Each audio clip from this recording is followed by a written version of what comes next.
নমস্কাৰ আত্মসহায়ক গোটৰ মহিলাসকলক দিবলৈ লৈছো ডাঙৰ আপডেট যিসকল আত্মসহায়ক গোটৰ মহিলাসকলে যোৱা 17 ছেপ্টেম্বৰ তাৰিখে অমৃত বৃক্ষ আন্দোলন আঁচনিৰ গছ পুলি ৰোপণ কৰিছে সেইসকল আত্মসহায়ক গোটৰ মহিলাসকলে ভিডিঅ'টোত ক্লিক কৰিছে যদি অনুগ্ৰহ কৰি ভিডিঅ'টো স্কিপ নকৰি প্ৰথমৰ পৰা শেষলৈ চাই থাকিব কিয়নো আত্মসহায়ক গোটৰ মহিলাসকলক অসম চৰকাৰৰ ঘোষণা অনুযায়ী প্ৰদান কৰিব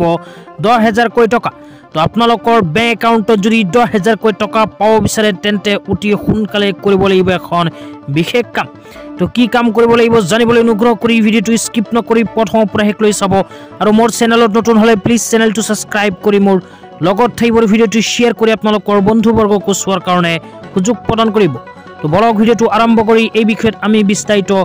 জানি লওঁ তো আপোনালোকে এখন মোবাইল স্ক্ৰীনত ফৰ্ম চাব পাৰিছে এইখন ফৰ্ম কিন্তু ফিলআপ কৰিব লাগিব কিয় ফিলআপ কৰিব লাগিব ভিডিঅ'ৰ মাজত আপোনালোকক জনাই দিম অনুগ্ৰহ কৰি ভিডিঅ'টো চাই থাকক প্ৰথমে আপোনালোকক ফিলআপ কেনেকৈ কৰিব এইটো দেখুৱাই দিওঁ তো ইয়াতে প্ৰথমে লিখা চাব পাৰিব the branch manager State Bank of India branch তো ইয়াতে আপোনালোকে আপোনালোকৰ বেংক একাউণ্টখন যিখন ষ্টেট বেংকত আছে সেইখন ষ্টেট বেংকৰ ব্ৰাঞ্চৰ নাম দি দিব তো আৰু এটা কথা জনাই দিছো যিসকল আত্মসহায়ক গোটৰ মহিলাসকলৰ বেংক একাউণ্ট ষ্টেট বেংকত আছে কেৱল মাত্ৰ সেইসকল মহিলাই এইখন ফৰ্ম ফিলআপ কৰিব তাৰ পিছত লিখা চাব পাৰিব ডেট যে লিখা আছে ইয়াতে আপোনালোকে ফৰ্মখন যোন দিনা জমা দিব সেই দিনৰ ডেটখন বহাই দিব বহাই দিয়াৰ পিছত তলত লিখা চাব পাৰিব সেভিং বেংক একাউণ্ট নাম্বাৰ ইয়াতে আপোনালোকে নিজৰ বেংক একাউণ্টৰ নাম্বাৰটো লিখি দিব তো ইয়াতে যেতিয়া বেংক একাউণ্ট নাম্বাৰটো লিখি দিব লিখি দিয়াৰ পিছত অকমান তলত লিখা চাব পাৰিব I am maintaining a saving bank account number dash with your branch তো ইয়াতে আপোনালোকে আকৌ আপোনালোকৰ নিজৰ বেংক একাউণ্টৰ নাম্বাৰটো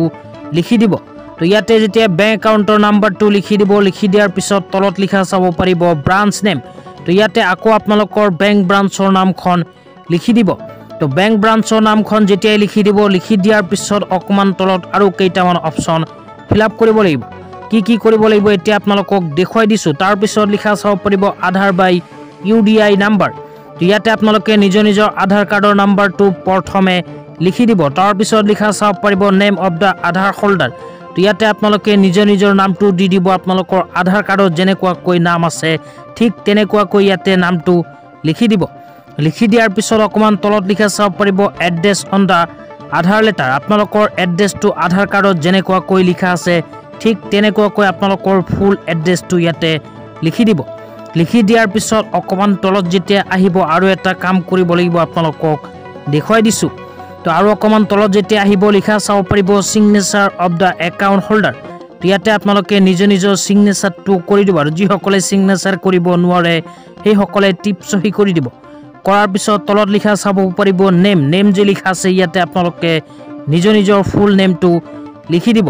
তো এইখিনি কৰাৰ লগে লগে ফাইনালি ফৰ্মখন ফিলআপ কৰা হৈ যাব তো ফৰ্মখন ফিলআপ কৰাৰ পিছত এইখন ফৰ্মৰ লগত আপোনালোকে নিজৰ আধাৰ কাৰ্ডৰ জেৰক্স কপি আপোনালোকে আধাৰ কাৰ্ডৰ জেৰক্স কপি কৰি পেলাই সেইখন জেৰক্স কপিৰ তলত নিজৰ নামখন লিখি সেলফ এটেষ্টেড কৰি দিব তাৰ পিছত আপোনালোকে নিজৰ বেংক একাউণ্টৰ পাছবুকখনৰ জেৰক্স কৰিব জেৰক্স কৰি পেলাই আধাৰ কাৰ্ডৰ জেৰক্স কপি আৰু পাছবুকৰ জেৰক্স কপি সহ এইখন ফৰ্মৰ লগত গাঁঠি দি আপোনালোকে নিজৰ বেংক ব্ৰাঞ্চত গৈ জমা দিব লাগিব তো এই ফৰ্মখন যেতিয়া আপোনালোকে ফিলআপ কৰি আপোনালোকৰ বেংক ব্ৰাঞ্চত গৈ জমা দিব তেতিয়া আপোনালোকৰ বেংক একাউণ্টৰ লগত আধাৰ কাৰ্ডখন লিংক হৈ যাব তো বেংক একাউণ্টৰ লগত আধাৰ কাৰ্ড আপোনালোকৰ কিয় লিংক কৰিব লাগিব এতিয়া জনাইছো অনুগ্ৰহ কৰি ভিডিঅ'টো স্কিপ নকৰি প্ৰথমৰ পৰা শেষলৈ চাই থাকিব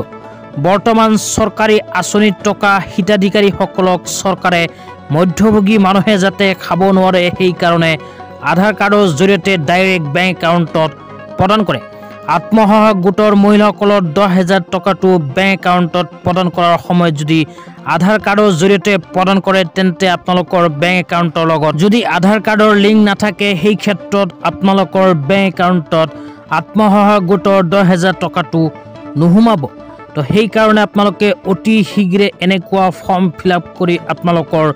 বেংক ব্ৰাঞ্চত জমা দি আধাৰ কাৰ্ডৰ লগত বেংক একাউণ্ট লিংক কৰি ল'ব তো আপোনালোকক আৰু এটা কথা জনাই দিওঁ ফৰ্মখন ক'ৰ পৰা কালেক্ট কৰিব ফৰ্মখন কালেক্ট কৰিব হ'লে আপোনালোকে নিজৰ বেংক ব্ৰাঞ্চত গৈ খবৰ ল'ব তাতে ফৰ্মখন পাই যাব